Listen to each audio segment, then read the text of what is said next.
The SEC basketball season is winding down. Which teams are we buying this postseason? It is time to get our squad together. You're talking ball with the SEC squad.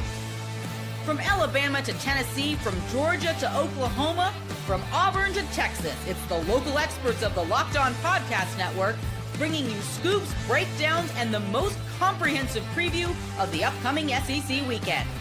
It's the SEC squad, and we have a seat for you. Hurt feelings and thin skin are prohibited. Squad up, you're part of the SEC squad. And what is up, everybody? Welcome into our SEC squad. Sit back, grab your favorite beverage, and join us as we get you ready for another week talking all things SEC. And this episode is brought to you by Mazda. We put that same drive into every detail. Wins define the moment, putting in the work that defines you. Stay tuned for highlights in this week's Moving the Game Forward. There's more to a Mazda because there's more to you. Let's welcome in our panel this week. We've got Stephen Willis from Locked On Ole Miss, Jimmy Stein from Locked On Bama, Chris Marler from Locked On Gamecocks, and I'm Chris Gordy, Locked On SEC. And gentlemen, we're going to talk some football. We got plenty of stuff we're going to get into, but I do want to start with basketball because we are winding down the final weekend of regular season games happening this weekend.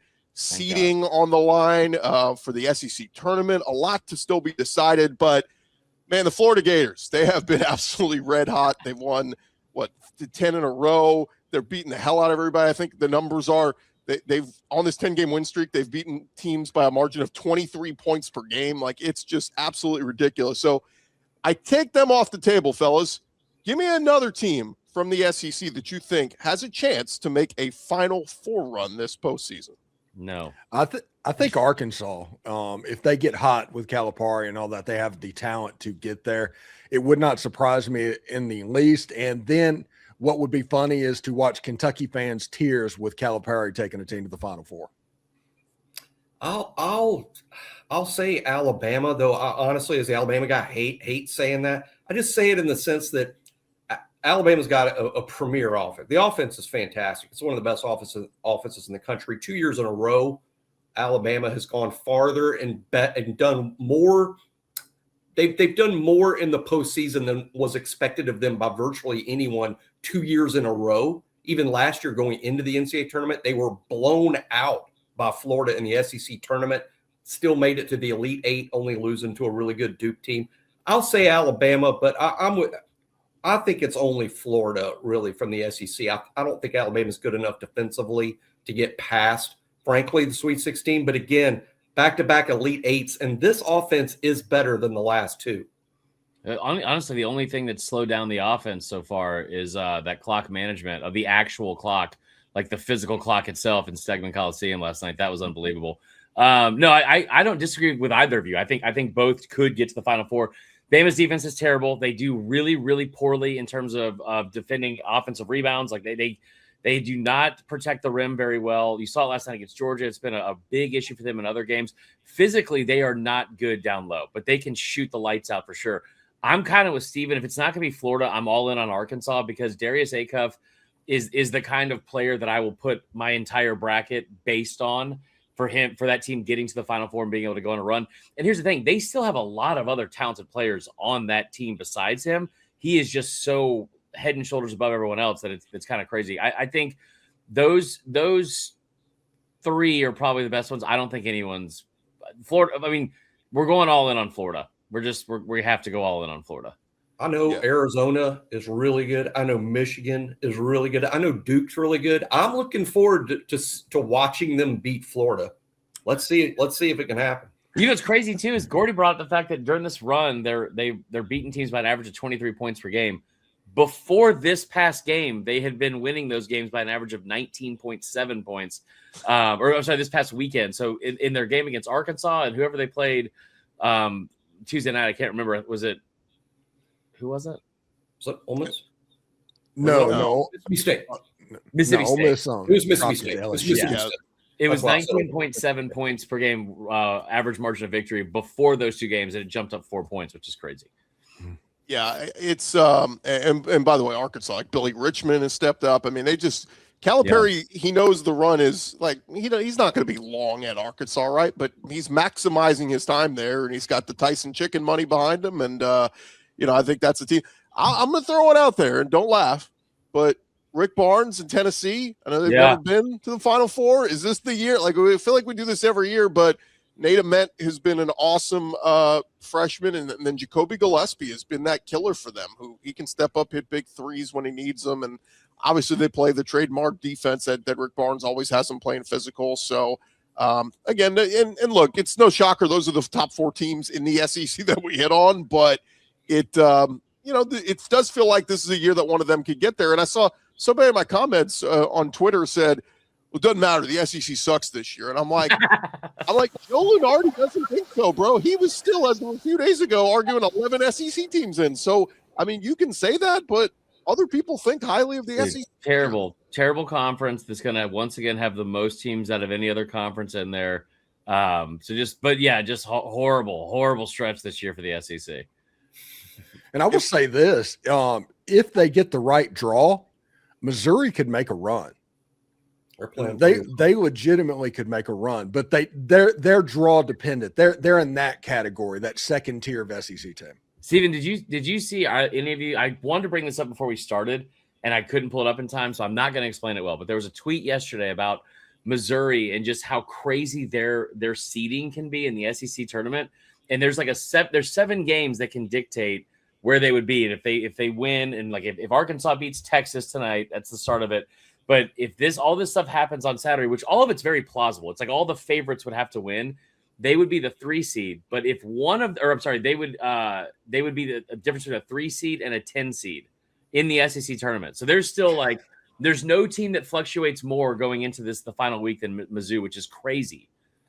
Arkansas beat Texas by 20. So that's everybody's got 1 game left going into this weekend. But it's that log jam of those 10 and 7 teams, from Mizzou to Vandy to Texas A&M to Kentucky. I mean, any of those teams I could buy as they're one and done. They lose on the opening weekend.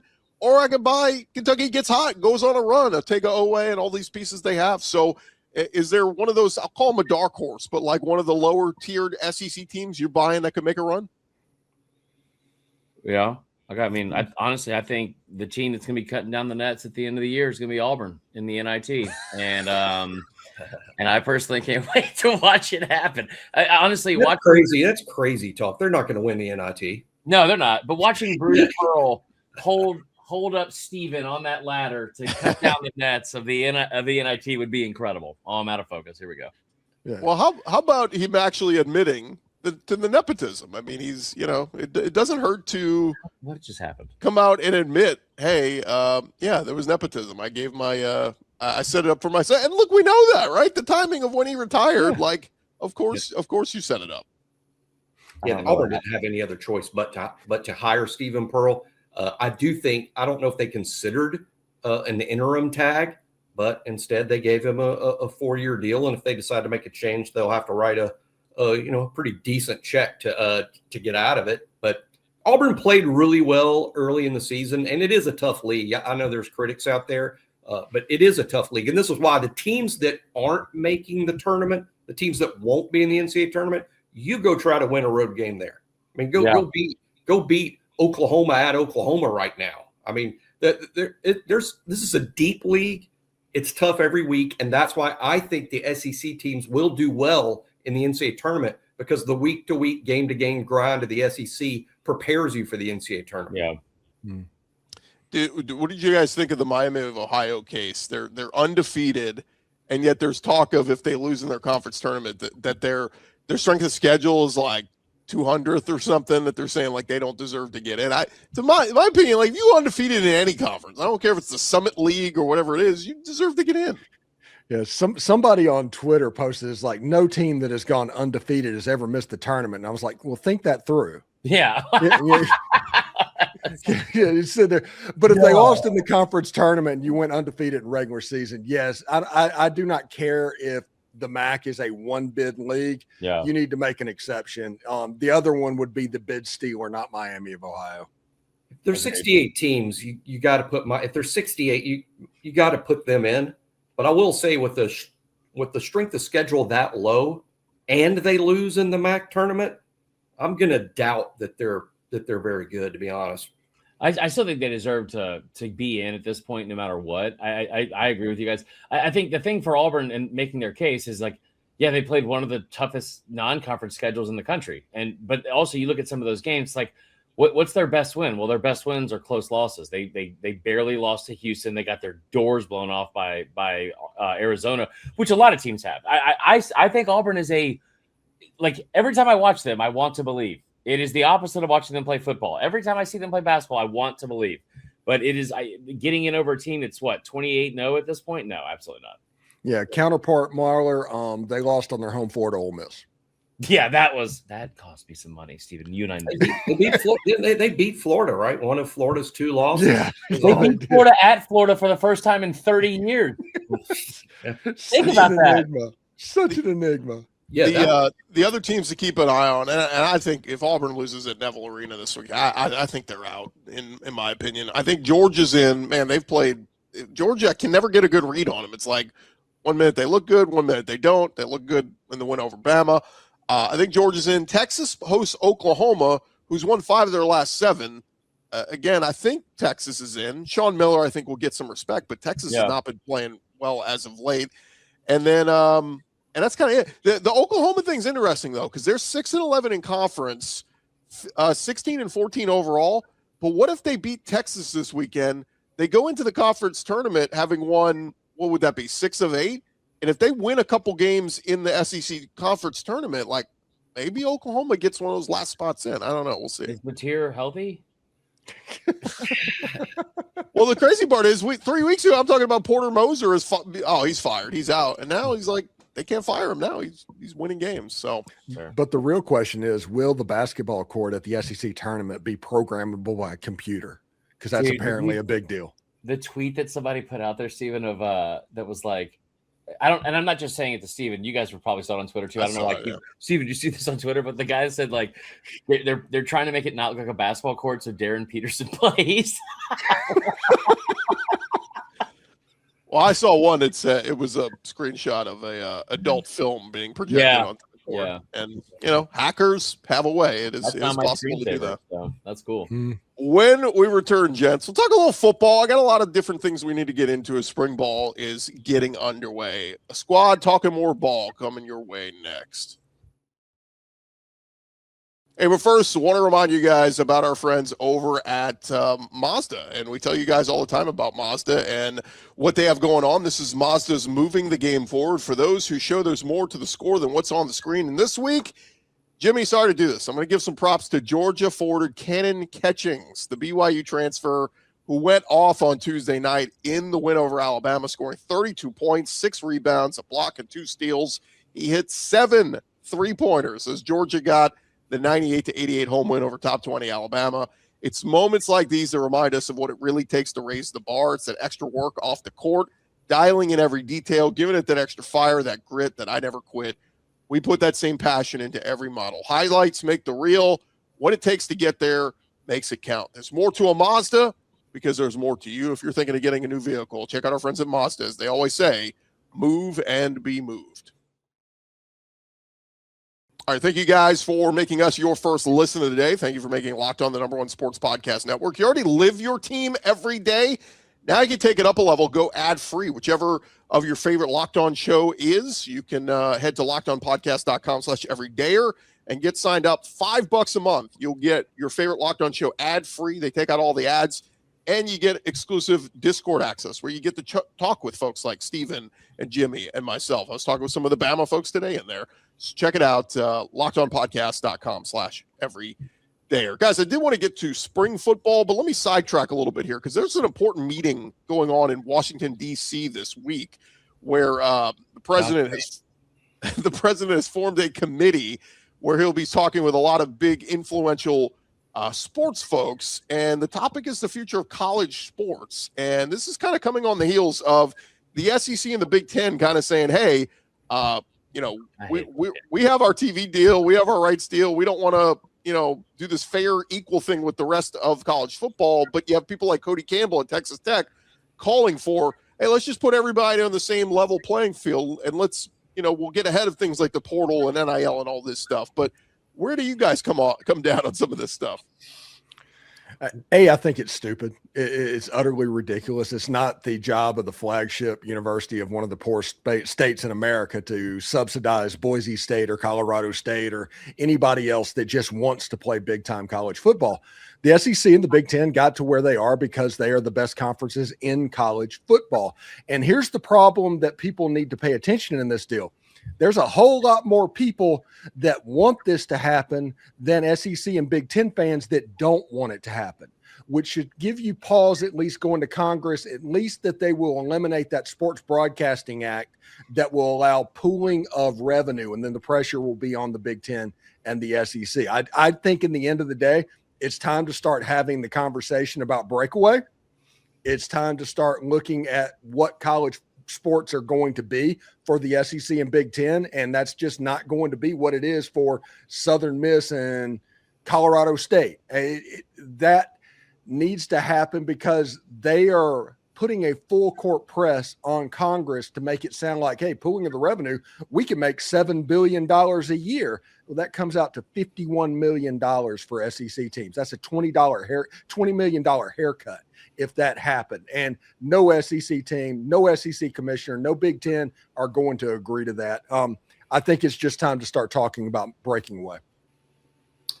I'm a little uncomfortable with the president leaving the Situation Room at wartime to go discuss college football. Is that crazy? Am I crazy for thinking that maybe I ran the damn ball, Jimmy? College football is my life. I get it that it's that important, but maybe it really shouldn't be that important this week. That's just is it the same as Mississippi getting rid of state tax for NIL kids? I mean, it's Arkansas did that last year. I mean, it's not something. But yeah, I appreciate it. Now Mississippi's getting rid of state tax, and we're talking about not much money. It's more of an optic thing than anything else. My camera. I think it's bad optics. It's bad optics, but I mean, but if one state's going to do it, then the rest of the southern states have to do it because you got to keep up recruiting wise. But overall, it's a really ridiculous thing that football players get tax breaks that the hardworking public doesn't. Well, you have to look at it like this. If you want your Amazon distribution center, there's going to be tax breaks attached. Sure. If you want to be able to go to Oxford, Mississippi and watch the next Trinidad Chambliss, this is the tax break to make that happen. This is the lever that the government has to pull. May not agree with it if you go to 1-to-1, but that's the world we live in at the moment. And like y'all said, it's going to go in Alabama and Georgia and all of those places. It'll go around the SEC really hasty. So now that my camera's back in focus, which is nice, I think this is the worst I've looked during the show. So hopefully it goes blurry again. But no, I think, Stephen, I think the initial reaction to the tax thing is people want to be mad. And then if you just take a second, you think about it, what you said, Arkansas did this crap last year. No one batted an eye at it. Florida, Texas, and Tennessee already have no state income tax at all in their states, or in general.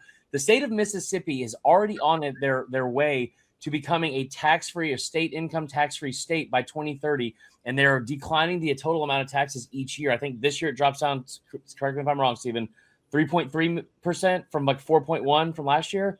It's about 0.5% every single year until it's gone. And so here's where I get on. I think it's ridiculous. I think it's very unfair to the rest of the SEC if some people have this versus some people don't. I think all those things can be true. Here's the other part. I am never going to be pro taxes in general. The fact that we have to have a third of our paychecks taken out by the damn government every year to pay for $20 million toilets, or the haircut that you jokingly mentioned, I'm sure there's a $20 million haircut somewhere in the government. Also, at the end of the year, we get a damn math project to do that if we get wrong, we get to go to prison. What are we talking about?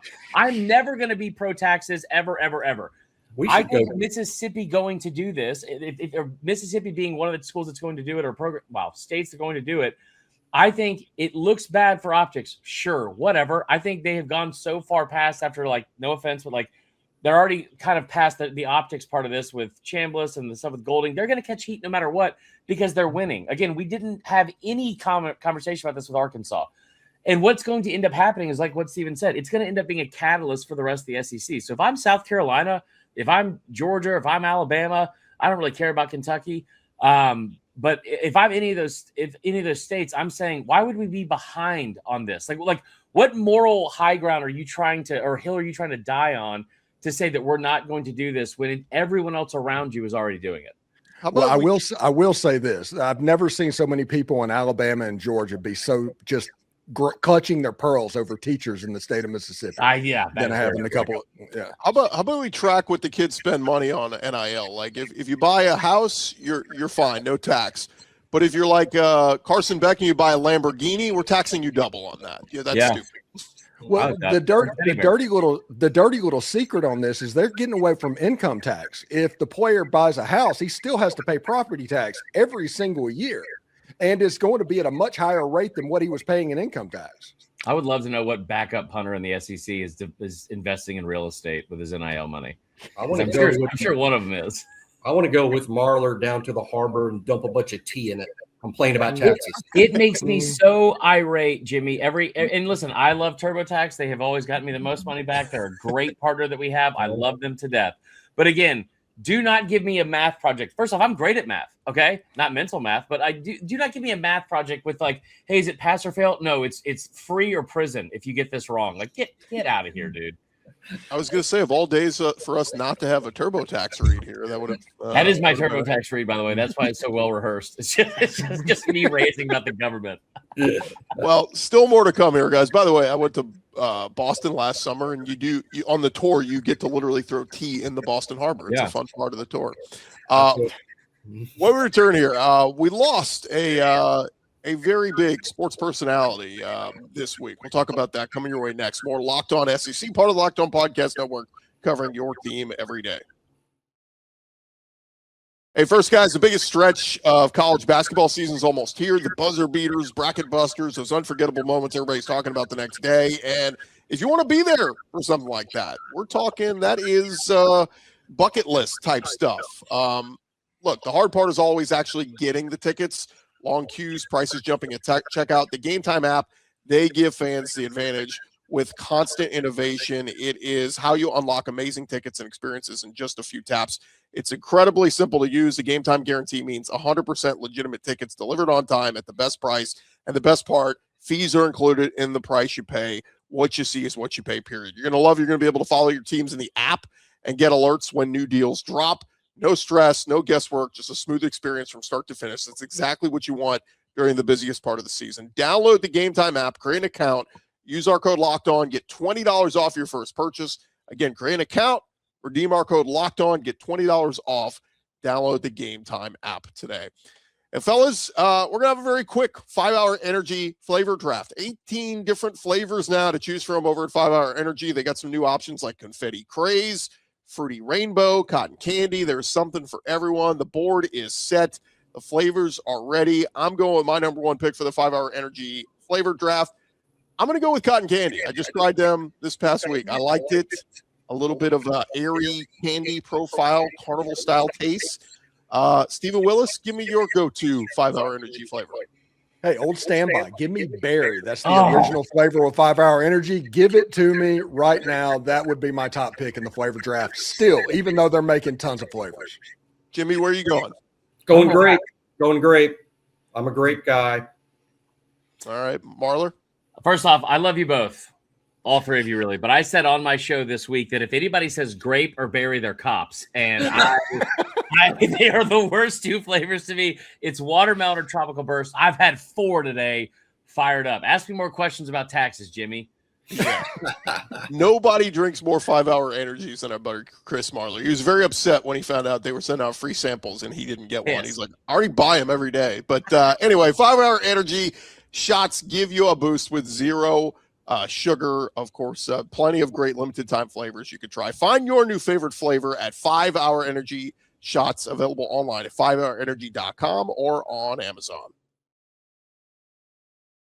All right, fellas, as we wrap up here on the Squad Show, we did say goodbye to one of the great personalities, coaches, and, of course, sports personality in Lou Holtz, who passed away this week. We know he was in poor health a couple weeks ago, and he has since gone on and coached at Arkansas. It was back when they were in the Southwest Conference, but obviously, of course, a lot of SEC fans remember those days. And then, of course, coached at South Carolina in the late 90s into the 2000s, and was actually, I want to say it's 2001 was named SEC Coach of the Year. So anyway, and of course, will be remembered for those nights on ESPN with Mark May, where Reese Davis was wearing the judge's outfit and having some fun arguments. But it got me thinking, guys. I just wanted to poll question, throw it out there.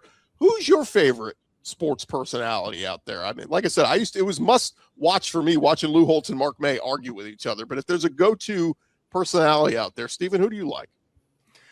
Well, this is going to show my age a little bit, but it'll never compare to Keith Jackson and Ron Franklin and that generation. Whenever they were the voice of college football, it was just different. I remember Keith Jackson came to Oxford, Mississippi in 1993, I think, Ole Miss versus Alabama, and it was such a big deal to get Keith Jackson in Oxford. Ole Miss wasn't very good offensively, and I think Ole Miss injured Bama's quarterback, and David Palmer played quarterback that game and just completely ripped Ole Miss to shreds. And it just reminds me of that era, losing Lou Holtz. Now, granted, Ryan Day can sleep easy now, but as it sits, like the late 90s, early 2000s, it was just the perfection for college football. Jimmy, who you got? I've never met him. The Vern Funquist guy on Twitter is probably my favorite personality. I hope to meet him. I hope to meet him one day. I mean, I hope I get enough Twitter e-cred to meet Vern Funquist, whoever that is. Yeah, I've been following you longer than you followed me. Yeah. You know what? It's overrated, Jimmy. You don't want to meet him. For sure. There's so many. And like, I would even go back, even Beano Cook in the Beano was great. I mean, just in the sense of the personalities that made me love college football as a kid, that's continued all the way up into this elderly state I'm in now. But guys like that gave me my love for college football. But there's so many good ones right now. I like Josh Pate. I watch a lot of him. I like a lot of the guys on ESPN. GameDay is iconic to me, and Reese and Kirk and Desmond, and now my old football coach Saban's up there with Pat McAfee. So really a lot of them, but Beano Cook comes to mind for me, even though he passed away a long time ago. But guys like Beano's who instilled this love for college football in me in the first place. Yeah, Prime Corso, by the way, was elite. Oh, yeah, that's where I was going to go. I think me growing up, I mean, GameDay is my favorite, but like the crew, and I like it now. I've come around on, I mean, Saban's been awesome. I've come around on McAfee. I didn't like him at first, but I've come around on him, and I think Reese Davis does a good job. But that original Fowler, Corso, Herb Street, I mean, and I guess maybe it's because it's all the glory day memories of my memories of being in the SEC, and it meant a big, huge monster matchup if those guys were on your campus. To me, it doesn't get better than those three. It was a 30-minute show. You remember when they extended it to the hour? They were like, oh my God, we're getting an hour of game day. And then it was 2 hours. And then like the Lou Holtz, I said this on my show earlier, the Lou Holtz Mark May thing. I remember coming home just, what's the most PG way to put this in case David Locke is listening, hammered from college on Saturday nights and hearing Lou Holtz, Mark May argue about God knows what, and you're just sitting here like, man, these are the good old days. Like those are core memories I have with college football. I'm so glad you brought up Ron Franklin, Stephen. That was him and the guy with him who had the horrible northern accent. Mike Godfrey. Yes, Mike Godfrey. Always, I remember him trying to pronounce Auburn's offensive lineman Geno James, and it was like, you mean Geno James? Like, what? Obviously, wow, how am I drawing a blank here? The granddaddy of them all, who was the Keith Jackson. That is just so iconic and so old school for forever and ever. And all the games he did. I will say too that I never loved the broadcasts, and you never loved it either if your team was on it. But the three Daves on Jefferson Pilot, I was just about to say that. It was always some August or September game that was 1,000 degrees outside, and those guys sweating through these stupid white cotton shirts, and it was like an Ole Miss Vandy game that was for some reason always 28-24 or 31-27. I don't know why. The game used to be on TBS. Remember when it was on TBS before it was even the Jefferson Pilot? That was Dave Neal. Yeah. Was that Gold? No, Bob Neal. Bob Neal. Golden Flake was a sponsor at one point. Potato chips. But Hey, those if guys anybody's didn't- watching this, watch YouTube and find the TBS SEC intro from like 1990. It was elite. The Nothing cartoon comes close now. mascot. It was Yes. cartoon mascots. It was awesome. The ones I'll say from today that I do love to death. I love the guys at SEC Network with Doring and PB and Dari and all them. My favorite, I think they just don't get enough love. I think Tom Hart and his that Saturday night crew, they usually don't have the best games. But Tom Hart is electric. And I will never forget him doing a game at Ole Miss where Jerry and Ely broke off a 69-yard run, and you knew it was coming. And he scores, and as soon as he crossed the goal line, he's like, 69-yard touchdown. Nice. And it was like, that's my man. A 13-year-old dude just trapped in a man's body calling football games. I'll add too. I think I've gotten to be behind the scenes of SEC Nation. They do an awesome job. Yeah. My Bomb Tebow and Jordan Rogers and all those guys. It's up against my favorite show in Game Day. So it's like I can't watch both at the same time. I will flip back and forth. But and then of course we can't go without mentioning the Vern Lundquist, Gary Danielson 2:30 CBS game. I mean, that was, I like the ESPN ABC stuff now. It's great, but those games with the felt big. They did a great job of making the game big. So big. It was Now big. now it's Purdue and Northwestern. That's just Not big. and it was crazy. It was That's the not crazy. Big Ten portion of the It was crazy, guys, how Gary Danielson was simultaneously a Bama homer and a Bama hater at the same time. he got so much unnecessary hate forever. Honestly, Vern did too. And like I think those two were so great in that game, and I don't know why everyone chose to hate Gary Danielson. But in the SEC, it's very hard to ever get anyone to agree on anything.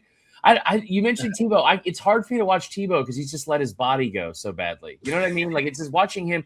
I take my fitness seriously, and watching him just kind of slink into what do you call it, retirement's been tough for me to watch. Hey, in his spare time, spare time, he's in Washington trying to get people arrested for doing unsatisfying things. So If it keeps going the way it's going, he might be back in college football. We'll end on that. That's good. And 20 years ago, Jordan Rogers would have been the top broadcaster in college football.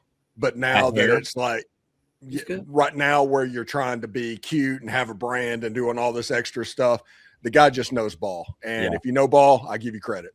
what was that product he was selling? Like, where was him in his bathroom rubbing stuff on his face? I don't know what that commercial was. I don't Jordan know. Rogers, some kind of Probably face for cream. his bachelorette days. Bodman body spray.